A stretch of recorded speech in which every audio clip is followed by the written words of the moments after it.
সরকার যাই কিছুই করতে চাক না কেন, যে ভঙ্গিতেই করতে চাক না কেন, শেষ পর্যন্ত পুলিশের হাত দিয়ে করতে হয়। তারা করে দেবে না, তারা এনভায়রনমেন্টটা সৃষ্টি করে। ওই এনভায়রনমেন্ট না থাকলে তাহলে কোনো কাজ আর হয় না। কারণ পুলিশের কথা প্রসঙ্গে বারে বারে আমরা বলছি দুটো শব্দ, আইন ও শৃঙ্খলা। এটাই হলো পুলিশ।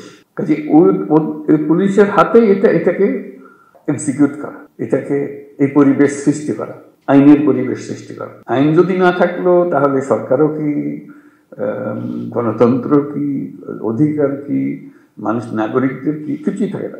কাজে এটাই ছিল মূল জিনিস, যে আমরা পুলিশকে অবহেলা করে কিংবা পাশ কাটিয়ে গিয়ে দেশ করতে পারবো না। তারাই সম্মুখ সারির মানুষ। তারা ক্ষেত্র প্রস্তুত করলে তখন বাকি জিনিসগুলো হয়, তখন বীজ লাগানো হয়, চারা লাগানো যায়, সবকিছু হয়। আইন না থাকলে, শৃঙ্খলা না থাকলে যত বড় বড় চিন্তাই হোক, যত টাকাই ঢালুন, কোনো কাজে আসবে না। কিন্তু সেই জন্যই পুলিশের গুরুত্বটা মনে মনে খুব অনুভব করছিলাম, যে একবার বসি নিজেদের মধ্যে একটা আলাপ আলোচনা করি, কি করা যায়, কিভাবে অগ্রসর হব। আজকে তোমাদের তরফ থেকে কথাগুলো শুনে খুব খারাপ লাগলো, যে এই অবস্থার মধ্যে তোমাদেরকে কাজ করতে আমরা ঠেলে দিয়েছি, যে করো। কাজ করার একটা পরিবেশ লাগে, সহযোগিতা লাগে, সামর্থ্য লাগে। সেটা ছাড়া, ঢাল তলোয়ার ছাড়া আমরা যুদ্ধক্ষেত্রে পাঠিয়ে দিয়েছি যে লড়াই হোক। সেই জিনিসটা আমি অবশ্যই পরপরই এটা নিয়ে বৈঠক করবো, সমাধান করতে পারবো যাই না, কোনো জিনিস সমাধান করতে বড় কঠিন জিনিস হয়ে যায়, কিন্তু চেষ্টা করবো যে কি করা যায়। যদি ব্যর্থ হই, মনে করি যে আমি চেষ্টা করেছিলাম কিন্তু ব্যর্থ হয়েছে, চেষ্টার অভাবে ব্যর্থ হয়নি। এটা প্রথম চোটে মনে পড়লো যে করা। এরকম আলাপ হলে অনেক কিছু মনে পড়বে, যেগুলো আমরা চেষ্টা করব। যদি আমরা বলি যে এটাই তোমাদের কাজ, দেশকে পরিবেশটা সৃষ্টি করা যেখানে দেশ এগিয়ে যেতে পারে, তাই যদি হয়, তাহলে যাদের হাতে পরিবেশ সৃষ্টি করার দায়িত্ব, যাদের কাছে দেশকে তৈরি করার দায়িত্ব এগিয়ে যাওয়ার জন্য, তাদের নিজেদেরকে তৈরি করতে না পারলে তাহলে তারা বাকি কাজ হলো না। তো সেই জন্য আমরা অগ্রাধিকার দিতে চাই, প্রায়োরিটি দিতে চাই যেটা আমরা পারি। আর কথা বলার আরেকটা কারণ ছিল, যে কারণে বসতে চেয়েছিলাম, সেটা হলো যে আমি সরকারে যোগ দেবার আগেও বলেছি, এখন সরকারে যোগদান পরেও বলছি, বাংলাদেশ একটা মস্ত বড় সম্ভাবনাময় দেশ। আমি বারে বারে এটা অনুভব করি। এটা শুধু রাজনৈতিক মাঠের বক্তৃতার জন্য না, ব্যক্তি হিসেবে, দেশের নাগরিক হিসেবে অনুভব করি যে এটা বিরাট একটা সম্ভাবনা। এবং কিছু কিছু উদাহরণও দিই কেন এটার সম্ভাবনাটা আমি দেখি। কিন্তু সেই সম্ভাবনাটাকে আমরা বাস্তবের দিকে আনতে পারছি না, থেকে যাচ্ছি। আজকে আমরা একটা সুযোগ পেয়েছি, মস্ত বড় সুযোগ, সেই সম্ভাবনাকে কার্যে পরিণত করা। এবং জুলাইয়ের এই অভ্যুত্থানের ফলে সেই সম্ভাবনাটা সৃষ্টি হয়েছে। এই সম্ভাবনার যে পরিবেশ সৃষ্টি হয়েছে, সেটাকে যেন আমরা হারিয়ে না ফেলি।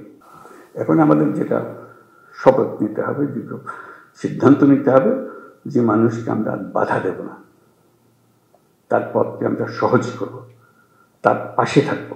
তাহলে দেখবে যে এই দেশের এখন সমস্যা হবে না। শুধু তার পাশে থাকা, শুধু আইনের ভেতরে তাকে রাখতে হবে। তাকে বলতে ভাই আইনটা পাবেন না, আইনটা হাতে নিয়ে না, আইনের ভেতরে থাকেন, আমি যা দরকার আমি করে দেবো আপনার জন্য, আইনের ভেতরে থাকেন। আর আমি নিজে যদি আইন ভঙ্গ করি, তাহলে সে তো বলবে যে আচ্ছা আমি কি, আপনি কি আমার ওয়াজ করতেছেন, সেই ওয়াজটা আপনি নিজে মানতেছেন না, সে হাসবে। এখন এটা কোনো অর্থ থাকবে না। যে নিজে আগে মানি যে আমি আইনের ভেতরে থাকবো, এবং তখন সে মানবে যে হ্যাঁ আইন এটা আমাদের করতে হবে, যেটা করা। সম্ভাবনার কথাটা বললাম, এই সম্ভাবনাটা কিভাবে আমরা কাজে লাগাবো। এই সরকার, অন্তর্বর্তীকালীন সরকার, এটা হাতে খুব বেশি সময় নেই। আমরা অলরেডি 7 মাস পার করে এসেছি। আমরা বলছি ডিসেম্বরে নির্বাচন হবে। কাজে এর মধ্যে যা আমরা করতে চাই, যা আমাদের সামর্থ্য আছে, এগুলো করে ফেলা। কাজে কি কি সংস্কার, আমরা সংস্কারের উপর দিচ্ছি, তোমরাও সংস্কারের কথা বলছো, যে আমাদের যত সংস্কার করার দরকার আছে আমি করে ফেলি। কারোর জন্য অপেক্ষা করে আমাদের কোনো ফায়দা হবে না, কাজটা করতে হবে এবং সেটা আমাদের প্রতিষ্ঠিত করতে হবে। যে আমরা সেই অংশটা করব, এটা আশ্বাস দিলাম তোমাদেরকে। তোমরা আমাদেরকে বলবো যে আমরা আমাদের পার্টটা আমরা করবো। আমরা এই নতুন বাংলাদেশের নতুন সৈনিক পুলিশ বাহিনী হব। এটা হলেই আমরা ওই ক্ষেত্রটা প্রস্তুত করলাম। এই ক্ষেত্র প্রস্তুত করলেই আমরা থাকি আর না থাকি, এটা দেশ থেকে যাবে, এটা চলবে। অন্যরা মনে করবে যে না এটা সুন্দর চলছে, এটা চলতে থাকবে, সেই জিনিসটা করে।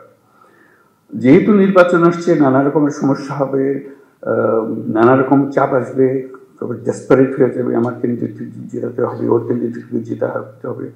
তুমি এখন আইন মানতে চাইলে তোমার উপরে খেপাখেপি করবে যে না কিসের তো আইন, তুমি আমাকে আইন দেখাও, এসব হবে।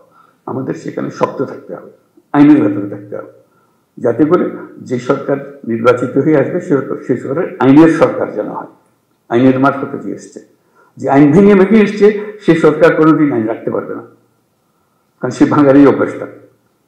কাজে এই যে সুযোগের কথাটা বললাম, এই জন্য বললাম এই সুযোগটা হলো এমন যে আমরা যাতে ভবিষ্যতের সরকারটা যেন আইন মানা সরকার হয়, এটার জন্য আমরা নিশ্চিত করতে পারি।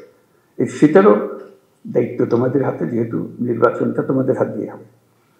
কারো কথা মানার দরকার নাই, না অন্তর্বর্তীকালীন সরকার, না অন্য সরকার যারা নির্বাচন করছে তাদের বিষয়ে কারো কথা বলতে। আইন যা বলে তুমি আইনের ভেতরে থাকো, তাহলে পরবর্তী সরকার আইন মানার সরকার হবে।